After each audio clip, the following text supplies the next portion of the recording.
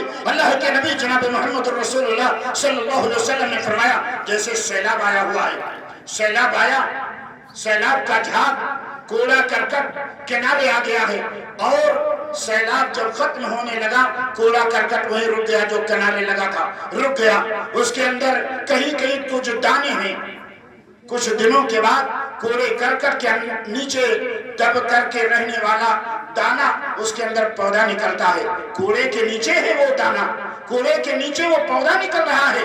ہمارا اور آپ کا تجربہ ہے جہاں گھاس ہو وہاں کوئی چیز لا کر کے رکھ دیجئے، 15-20 دن کے بعد دیکھیے اس جگہ کے گھاس کا عالم کیا ہوتا ہے، ساری گھاس پیلی ہو جاتی ہے، وہ جو پودا نکلے گا پیلا ہوگا، گرد و غبار کے اندر کوڑا کرکٹ کے نیچے ہے پیلا ہوگا، دوسرے ٹیڑھا میڑھا ہوگا۔ اللہ کے نبی صلی اللہ علیہ وسلم فرماتے ہیں جب نہر حیات کے اندر ڈال کر کے نکالا جائے گا تو ان کی حالت اور ان کی کیفیت وہی ہوگی جو کوڑا کرکٹ کے نیچے نکلنے والے پودے کی ہوتی ہے۔ لیکن میں آپ سے پوچھنا چاہتا ہوں جہنم کی آگ کن لوگوں کے ان 7 اعضاء کو جلائے گی نہیں؟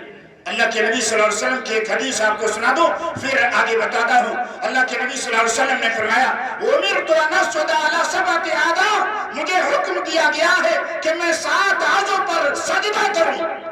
آدمی جب سجدے کے حال میں ہوتا ہے دونوں قدم زمین سے ٹچ ہوتا ہے، دونوں گھٹنے زمین سے ملے ہوتے ہیں، دونوں ہتھیلیاں زمین پہ ہوتی ہیں، یہ پیشانی زمین پہ ہوتی ہے۔ اللہ کے نبی صلی اللہ علیہ وسلم نے فرمایا اللہ تعالیٰ نے جہنم پر حرام قرار دیا ہے کہ بندے کے اعضائے سجدہ کو جلائے، اور جنت جہنم کی آگ کے اندر یہ قوت نہیں ہے، یہ صلاحیت نہیں ہے کہ بندے کے اعضائے سجدہ کو جلائے، اس عضو اور اس حصے کو جلائے جس حصے کو سجدہ کرتے ہوئے رب کے سامنے مقدر پیشانی دیتے ہوئے بندے نے ان 7 اعضاء کو زمین پہ رکھا ہے۔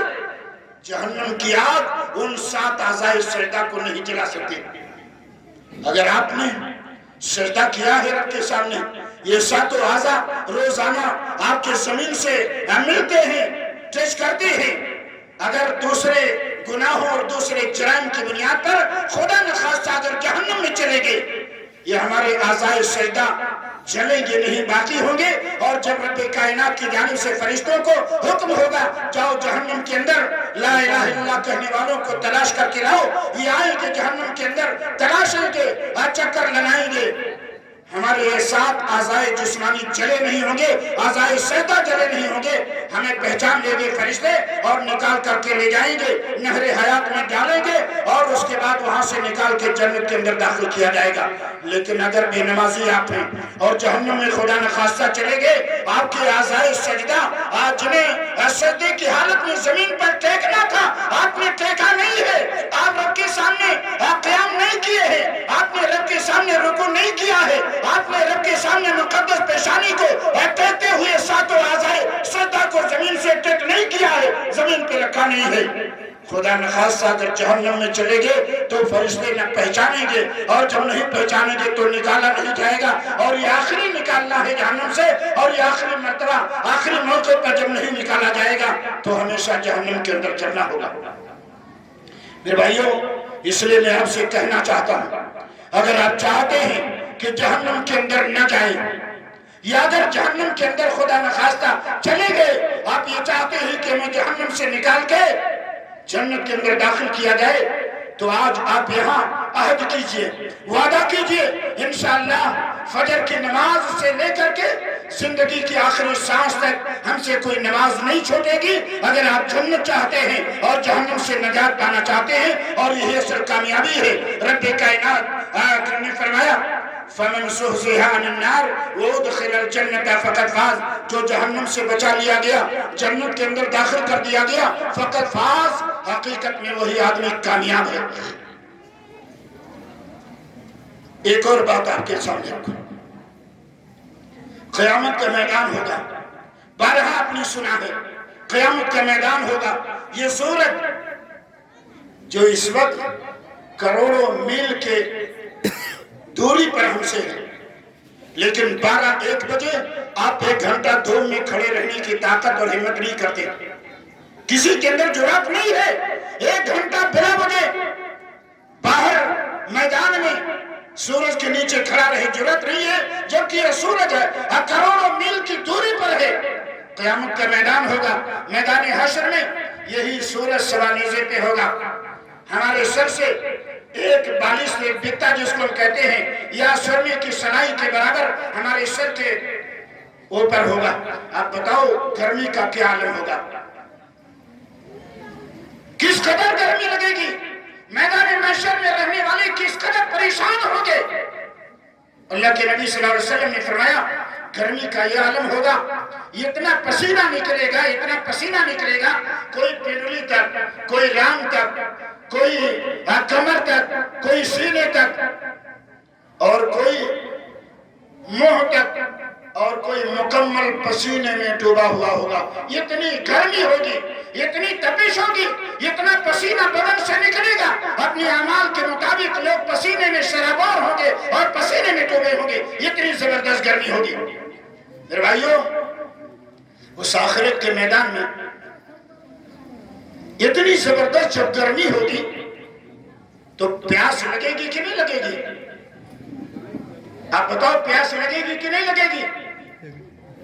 بہت سست آدمی ہیں یہاں کے، حقیقت بول رہا ہوں. بہت سارے جلسوں میں گئے اور میں سوال و جواب کرتا ہوں، جواب دینے والے بہت چست ہوتے ہیں، لیکن یہاں جواب دینے والے نظر نہیں آتے، اس لیے کہ تقریر اچھی نہیں لگتی ہے کہ نہیں ہے.